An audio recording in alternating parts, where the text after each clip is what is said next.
Hello, hello, and welcome to a little video about Unit 3, Target A, where we're going to be making connections between arithmetic sequences and linear functions. Alright, let's first go over something we've been reviewing for the last couple days, and that is the average rate of change, which is our slope.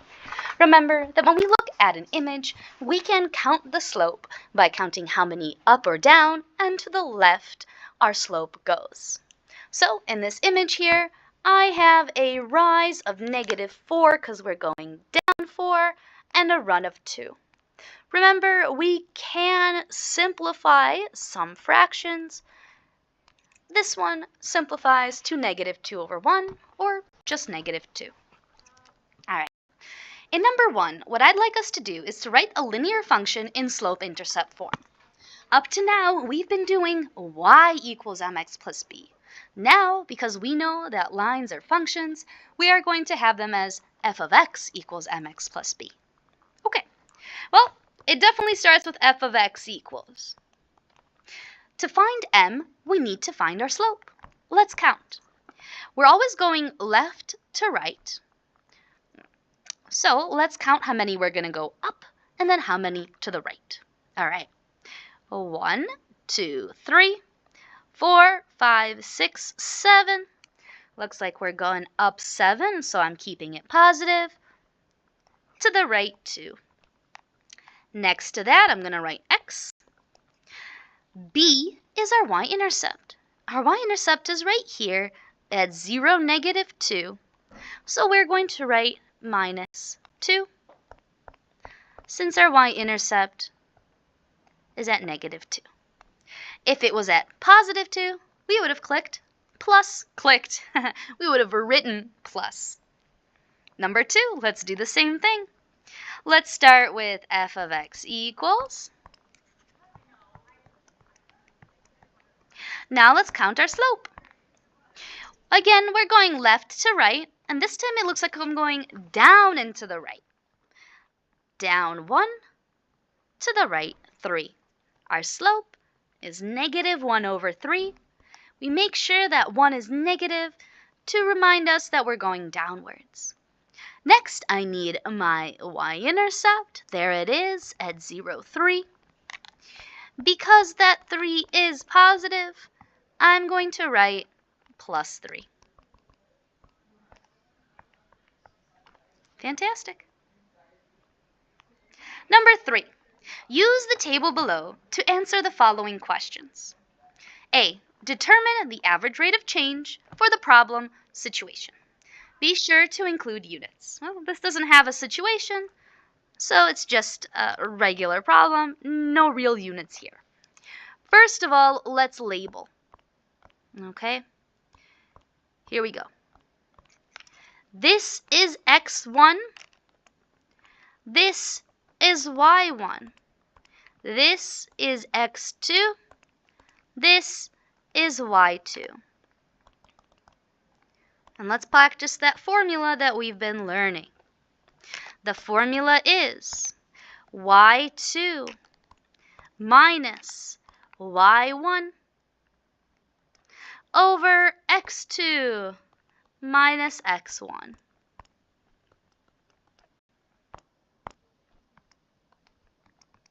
All right, let's fill in the numbers. All right, y2 is -6, and y1 is -12. Don't forget that we are subtracting, so there'll be 2 minuses. Next, we have x2, which is 0, minus x1, which is -3.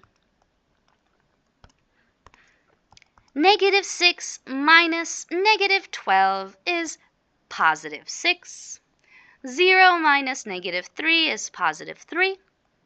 We can reduce 6/3 to 2/1, and ultimately to 2. Letter B would like us to write the function to model this table using f of x equals mx plus b. All right, well, f of x equals. The m we found is 2. 2x.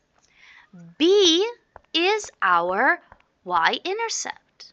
Our y-intercept happens when x is 0, so B is -6 or -6. Lastly, for letter C, what I'd like us to do is to determine the value of the function after a constant rate of 15.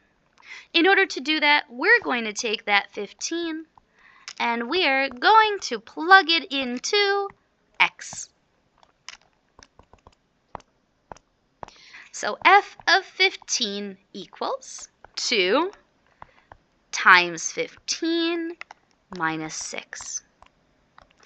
Now notice how I put parentheses around the 15. That's because we can't just write 15 after 2. Then it would look like 215. 2 next to x is 2 times x. So 2 times 15, so instead of x, we're going to write 15.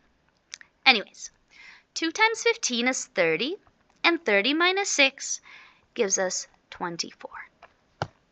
Fantastic. Could you have just put this in your calculator? Absolutely. You don't have to do it in your head like I did. Number 4. Use the table on the right, here it is, to answer the following questions. A. Let's determine the average rate of change. So let's find that slope again. Let's label. Ooh. This is x1. This is y1. x2, y2. All right, let's start the formula.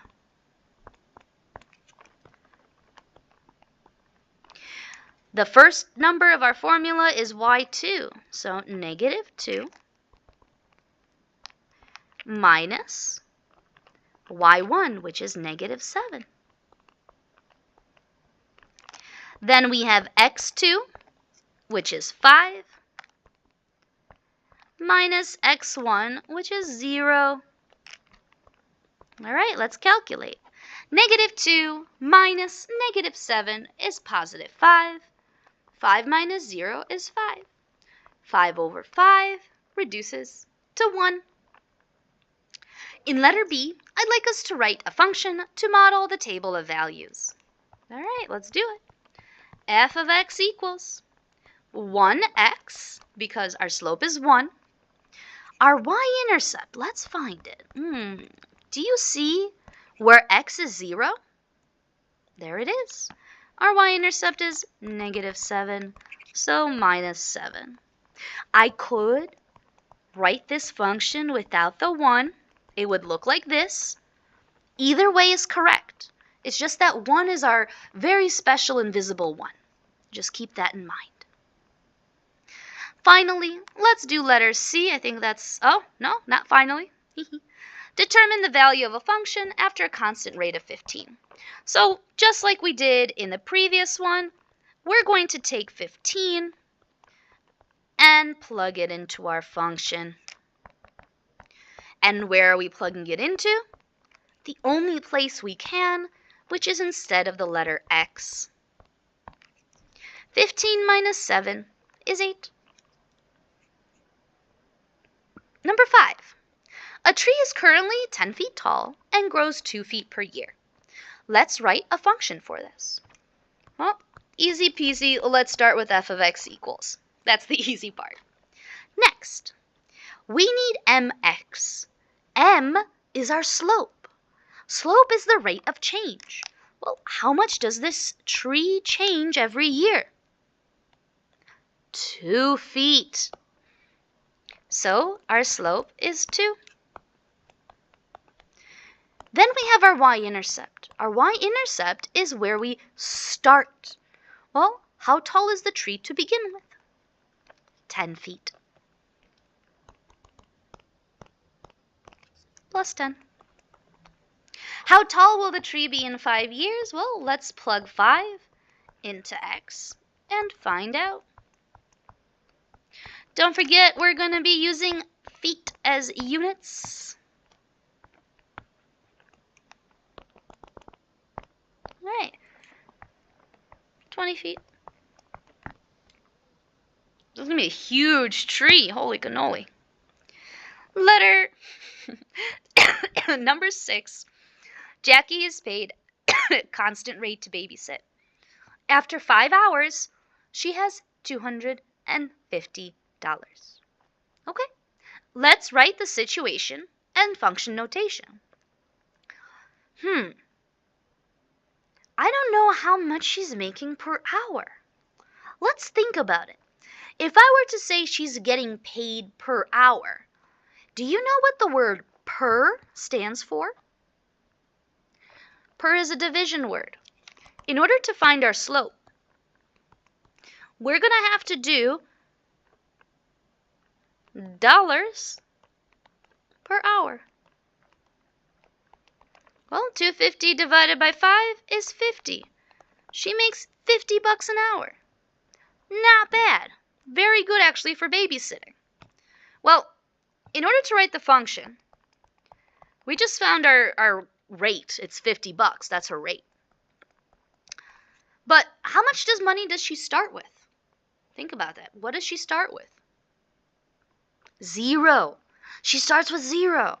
So technically, we could write plus 0. It's kind of silly, so I'm just going to leave it. Fantastic. Well, how much money will she have if she babysits for 25 hours next week? All right. Let's figure that out by plugging 25 into x.